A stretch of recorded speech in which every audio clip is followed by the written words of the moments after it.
ఇన్నాళ్ళు ప్రేమ వలకబోసి ఇప్పుడు పాలు వలకబోస్తున్నాడేమిటా అని చూస్తున్నావా? కావాలనే చేశా. మా అన్నయ్యకు శాంతి, మా నాన్నకు విశ్రాంతి పోవడానికి కారణమైన మీ అన్నయ్య మనశ్శాంతి పోగొట్టడానికి నిన్ను పెళ్ళాడాను. నీ మెడలో వేసిన 3 ముళ్ళు, ఒకటి పగతో, రెండోది ప్రతీకారంతో, మూడోది ద్వేషంతో. ఈ రోజు నుంచి నీ కేర్ ఆఫ్ అడ్రస్ కష్టాలు, కన్నీళ్లు. Good night. గంగాధరం నీకేమవుతాడు? మేనమా అవుతాడండి. నీకు సొంత ఇల్లుందా? లేదండి. సొంత కారు? లేదండి. పోనీ మోటార్ సైకిల్? అది కూడా లేదండి. ఎన్ని సంవత్సరాల నుంచి అతనికి సేవ చేస్తున్నావు? 10 సంవత్సరాల నుంచి పనిచేస్తున్నాను సార్. ఇక్కడికి వచ్చి ఎంతసేపు అయింది? 10 నిమిషాలు అవుతుంది. అందులో 10 లక్షలున్నాయి. నిమిషానికి 1,00,000. దీనికి నేనేం చేయాలండి? మర్డర్ చేయనక్కర్లేదు, మానభంగం చేయనక్కర్లేదు. చిన్న ఇన్ఫర్మేషన్. రేపు 2 కోట్ల రూపాయల ప్రాజెక్టుకి టెండర్ వేయబోతున్నాడు అశోక్. ఆ అంకె నాకు కావాలి. ఓసి ఇంతేనా?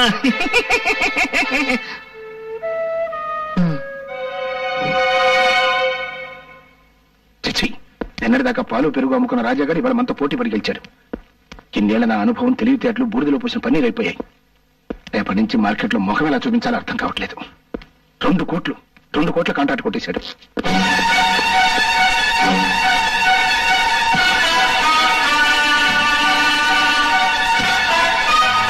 మెడపట్టి నువ్వు గెంటనక్కర్లేదు, పడగొట్టి నేనే సవాలు చేసి వెళ్తాను. ఆస్తి, అధికారం, ఐశ్వర్యం మీ చేతిలో ఉన్నాయని నా మీద దౌర్జన్యం చేశారు. అవి మీకు లేకుండా చేస్తాను. ఈ రోజు క్యాలెండర్ లో డేట్ నోట్ చేసుకో. మళ్ళీ ఈ డేట్ క్యాలెండర్ లోకి వచ్చేసరికి ఈ రాజా రాజు అవుతాడు. మీకంటే పెద్ద హోటల్ కట్టి, మీకంటే ఎక్కువ ఆస్తి సంపాదించి, మీరుంటున్న ఇంటినే కొని, నడి వీధిలో మీ చేతులకు సంకెళ్లు వేయించి నడిపించకపోతే రాజా, కొండపల్లి రాజా.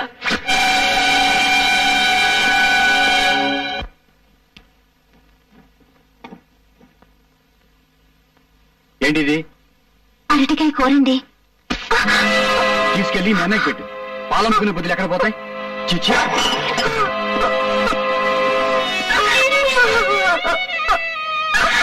రెస్పెక్టెడ్ బిడ్డర్స్, వేలం ప్రారంభించబడుతోంది. కార్పొరేషన్ వారు స్వాధీనం చేసుకున్న ఈ బంగళా, దీని చుట్టూ ఉన్న 5,000 గజాల స్థలంలో మీరు ఫ్లాట్స్ కట్టొచ్చు, షాపింగ్ కాంప్లెక్స్ నిర్మించొచ్చు, లేదా 5 స్టార్ హోటలే కట్టొచ్చు. దీనికి సర్కారు వారు నిర్ణయించిన కనీస ధర 1 కోటి రూపాయలు. 1,50,00,000. అశోక్ గారి పాట 1,50,00,000. అశోక్ గారి పాట 1,50,00,000. 1,75,00,000. రావు గారి పాట 1,75,00,000. 2 కోట్లు. అశోక్ గారి పాట 2 కోట్లు. అశోక్ గారి పాట 2 కోట్లు. అశోక్ గారి పాట 2 కోట్లు. 4 కోట్లు. కొండపల్లి రాజా గారి పాట 4 కోట్లు.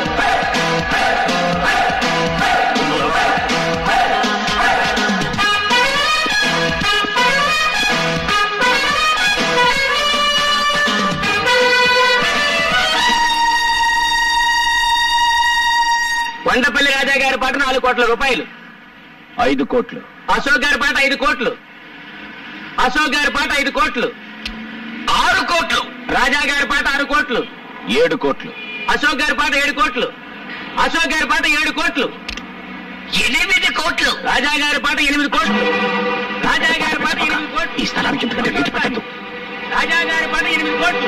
9 కోట్లు. అశోక్ గారి పాట 9 కోట్లు. అశోక్ గారి పాట 9 కోట్లు. 11 కోట్లు. రాజా గారి పాట 11 కోట్లు. రాజా గారి పాట 11 కోట్లు. 12 కోట్లు. 12 కోట్లు. అశోక్ గారి పాట 12 కోట్లు. ఒకటోసారి అశోక్ గారి పాట 12 కోట్లు. రెండవసారి అశోక్ గారి పాట 12 కోట్లు. మూడోసారి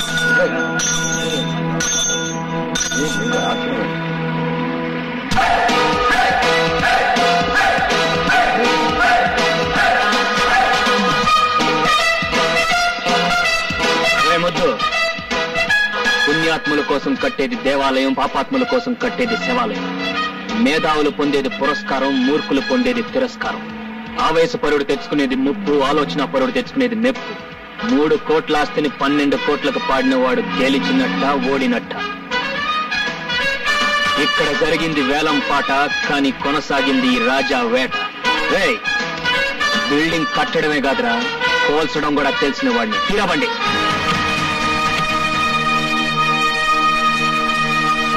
ఆ టైంలో నీకేమైనా పూడిందేంట్రా? అయినా వ్యాపారంలో ఆవేశం ఏంటి? పొద్దున్నవాడు ఎవడైనా 3 కోట్లు విలువ చేసే ఆస్తిని 12 కోట్లు పడతాడా? ఎంతకు పాడానని కాదు, అక్కడ నాకు అది ప్రెస్టేజ్ షో అయింది. ప్రెస్టేజ్. ఆ 12 కోట్లు కట్టడానికి మన ఇల్లు ఒళ్ళు అమ్ముకుంటే మన ప్రెస్టేజ్ ఎవరు పావలా కూడా కొనడరా? వాడి చేతిలోనే ఓడిపోకూడదు. ఓడిపోయావురా, ఓడిపోయావు. ఇప్పుడు ఆ 12 కోట్లు కట్టడానికి మన హోటల్ షేర్లు, ఇల్లు కూడా అమ్మాలి. ఈనట్టింటూ నిలబడే కదరా వాడు ఛాలెంజ్ చేశాడు. మనల్ని ఇంటి వీధులు పాలు చేస్తానని ఇప్పుడు అనంత పని చేశాడు.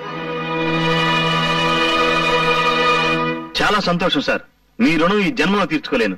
ఇన్ని సంవత్సరాలుగా పడి ఉన్న మా మామ ఒక్క మంచం కొనుక్కోవడానికి కూడా డబ్బు ఇవ్వలేదు. కానీ మీరు మా మామ గురించి ఒక చిన్న ఇన్ఫర్మేషన్ ఇవ్వగానే 10 లక్షలు ఇచ్చారు. ఇప్పుడు నాకు ఇల్లు కూడా కొనిపెట్టారు. మొన్న వేలంపాటలో చావు దెబ్బ కొట్టి వాళ్ళ ఇల్లు కూడా కొన్నారు. ఇక వాళ్ళకి మిగిలింది.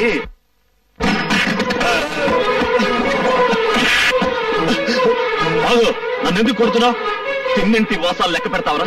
సొంత మావయ్యకే ద్రోహం చేస్తావా? అంటే ద్రోహమా? మీ నాన్న చేసే వ్యాపారం గురించి రాజాకు చెప్పటమే నేను చేసిన ద్రోహం అయితే, ఖాళీ స్టాంపు కాగితాల మీద రాజా చేత వేలు ముద్రలు వేయించుకొని మొత్తం స్థలం కొట్టేశాడే మీ నాన్న, దాన్నేమంటారు? మీ హోటల్ పక్కన దిష్టి బొమ్మలా ఉందని వాళ్ళు దేవాలయంలా చూసుకునే ఇంటిని రాత్రికి రాత్రే కుల్పించేశాడే మీ నాన్న, దాన్నేమంటారు? మీ ఇద్దరి స్నేహం చెడగొట్టడానికి, హోటల్లో పార్ట్నర్షిప్ ఎగ్గొట్టడానికి తన మీద చేయి చేసుకునేలా రాజాని రెచ్చగొట్టాడే మీ నాన్న, దాన్నేమంటారు? రాజా మీద పగ తీర్చుకోవడం కోసం మీ తమ్ముడితో అతని చెల్లెల్ని ప్రేమించినట్టు నటించమని చెప్పి పసుపుతాడు పేరుతో ఉరితాడు బిగించాడే మీ నాన్న, దాన్నేమంటారు? మీరు స్నేహద్రోహం చేయొచ్చు, మేము స్వామి ద్రోహం చేయకూడదు.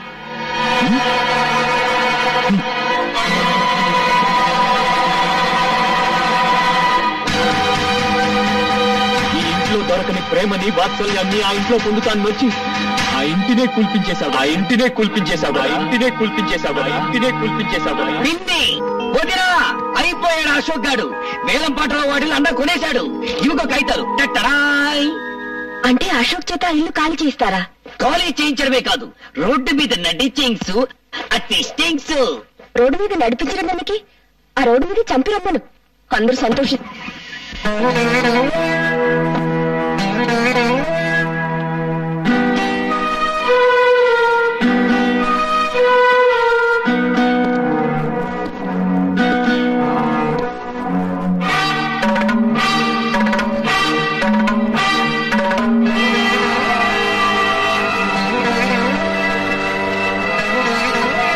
దస్తావేజులు తీసుకెళ్లి అశోక్ ఇచ్చారా?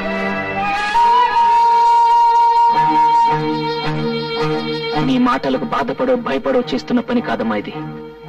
మనస్ఫూర్తిగానే ఇస్తున్నాను. తీసుకో. అదేంటన్నా తిరిగి ఇచ్చేయడానికి మనం ఇన్నాళ్ళు ఎన్ని ఫైటింగ్లు, ఎన్ని ఛాలెంజ్లు చేసింది? గెలవగలను అని నిరూపించడానికే గాని గెలిచి వాడిని వీధుల పాలు చేయడానికి కాదురా ఛాలెంజ్ చేసింది. పశువునే ప్రేమించే మనసురా ఇది. మనిషిని ఎందుకు ద్వేషిస్తుంది? డబ్బు మనిషిలో మంచితనాన్ని చంపేస్తుందన్న భయంతో ఇన్నాళ్ళు మౌనంగా ఏడ్చాను. అది నా కొడుకుని ఏం చేయలేకపోయిందన్న గర్వంతో ఇప్పుడు కన్నీళ్లు పెడుతున్నాను.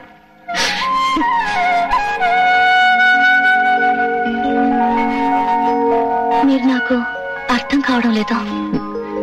నాకు నేనే అర్థం కావడం లేదు. రాజా మీద చేయి చేసుకునే ముందు అతను ఎందుకలా ప్రవర్తించాల్సి వచ్చింది అని ప్రాణ స్నేహితుడిగా ఒక్క క్షణం ఆలోచించుంటే ఈ రోజు మీరిలా క్షోభపడాల్సిన పరిస్థితి వచ్చిండేది కాదు. అశోక్,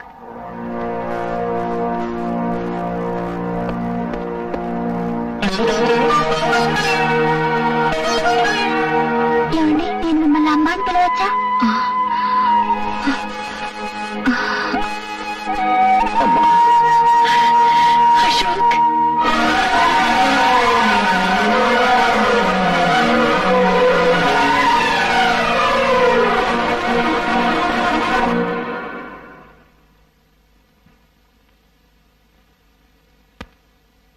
పోరాటంలో గెలుపు నాదేనన్న విషయం వాడికి చెప్పిరా అని నిన్ను రాయబారిగా పంపాడమ్మా నీ కొడుకు. ఇల్లు ఖాళీ చేయమని తన నోటితో తను చెప్పలేక నిన్ను మధ్యవర్తిగా పంపించాడమ్మా నీ కొడుకు.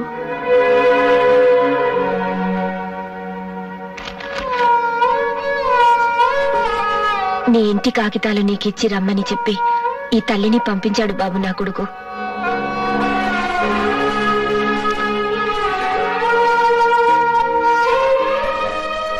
వాడి మీద గెలవాలని కోరుకున్నానే తప్ప వాడు వీధుల పాలైతే నేను భరించలేనని చెప్పి ఆ దస్తావేజులు నీకిచ్చి రమ్మన్నాడు బాబు నా కొడుకు. నిజంగా ఈ దస్తావేజులు వాడే ఇచ్చి రమ్మన్నాడా? వాడిని కన్న తల్లి మీద ఒట్టు.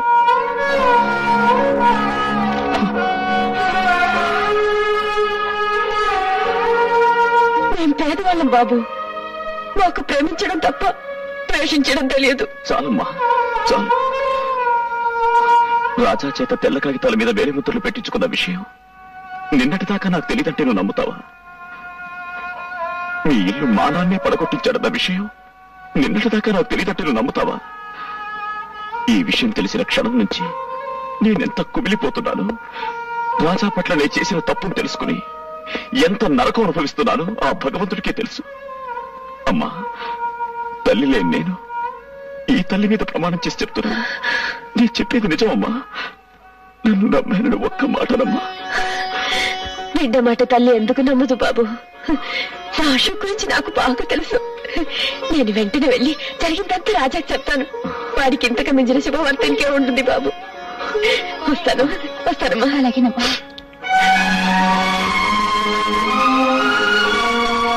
వాణ్ణి మనం చంపడం కాదు, వాడంతటా వాడే చచ్చిపోయేలా చెయ్యాలి. దానికి ఒకే ఒక మార్గం ఉంది. ఏమిటది? తెల్లారేసరికి వాడి ఫ్యాక్టరీలో ఉన్న మొత్తం పాలల్లో విషం కలపాలి. రేపు వాడి ఫ్యాక్టరీ నుంచి బయలుదేరే అన్ని ట్యాంకర్లలోనూ ఆ పాలే నిండాలి. ఆ పాలు తాగిన జనం చావాలి. బతికున్న జనం దానికి కారణం వాడేనని వాడి ముఖాన బుమ్మెయ్యాలి. పోలీసులు వాడిని అరెస్ట్ చెయ్యాలి. వాడి ఆస్తిని జప్తు చెయ్యాలి. అవమానం భరించలేక వాడు ఆత్మహత్య చేసుకోవాలి. బ్రహ్మాండమైన ఐడియా. ఎందుకు కాలుష్యం? పదండి, వెంటనే ఆ పని చేద్దాం.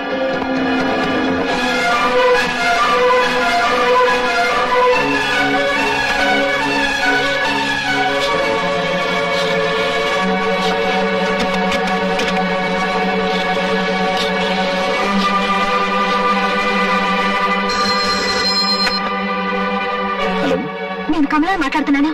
ఏంటమ్మా? మావయ్య డైరీలు పాలలో విషయం కలపడానికి అన్నయ్య ఫ్యాక్టరీకి వెళ్ళారు. అన్నయ్యకి ఫోన్ ట్రై చేస్తే దొరకడం లేదు. నువ్వు వెంటనే వెళ్ళి వాడు రాపు. నువ్వేం కంగారు పడకు, నేను బయలుదేరుతున్నా. వాడు చేసిన తప్పల్లా నీ మీద చేయి చేసుకోవడమే బాబు. కానీ నువ్వే ఆలోచించు. నీ తల్లి మీద ఎవరైనా చేయి చేసుకుంటే నువ్వు ఊరుకుంటావా? దానికి పోగులు పెట్టావు.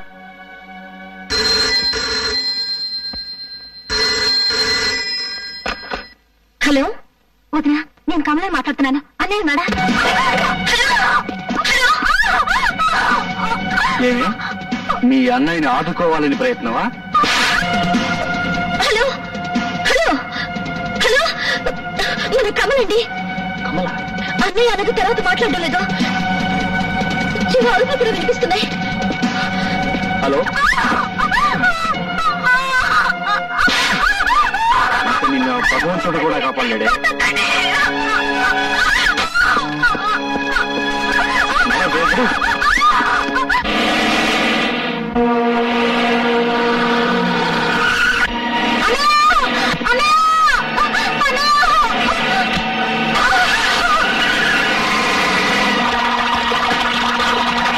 త్వరగా.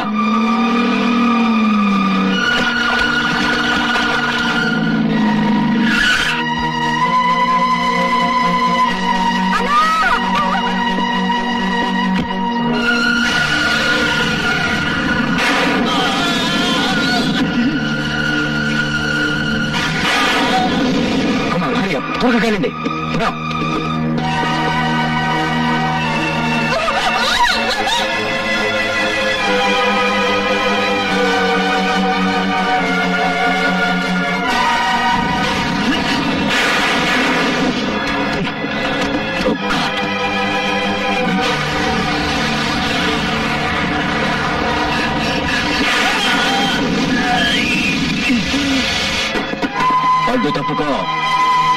నిన్ను వెళ్ళనివ్వను.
దీన్ని కొట్టడం ముఖ్యం కాదు. మన ఫ్యాక్టరీ పాలల్లో డానియల్ వాళ్ళ విషయం కలుపుతున్నారు. వెళ్ళి ఆపు.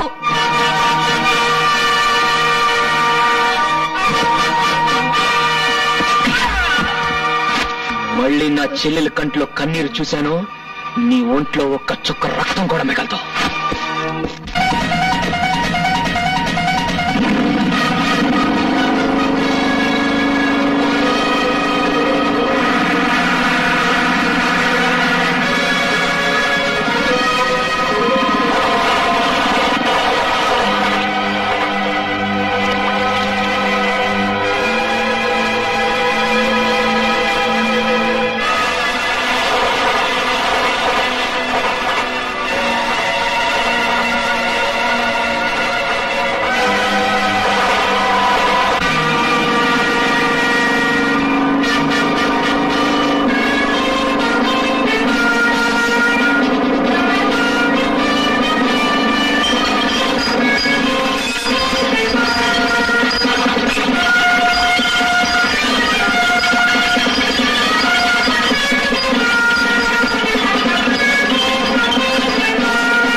బిల్డింగుల్ని నిలబెట్టడమే కాదురా, మనుషుల్ని పడగొట్టడం కూడా తెలిసిన వాణ్ణి. ఈ రోజుతో కొండపల్లి రాజా చరిత్ర సమాప్తం. ఏంటో ఈ పని?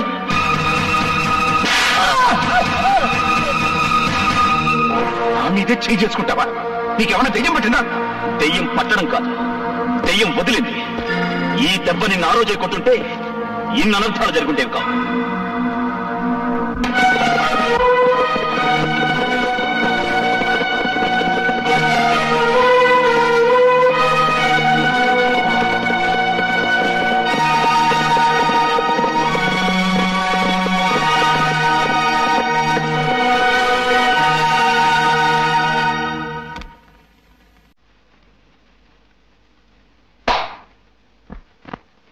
ప్రాణం కన్నా స్నేహం నిన్న, స్నేహం లేని బతికేస్తున్న కొండపల్లి రాజా గుండె చూడరా పదవన్న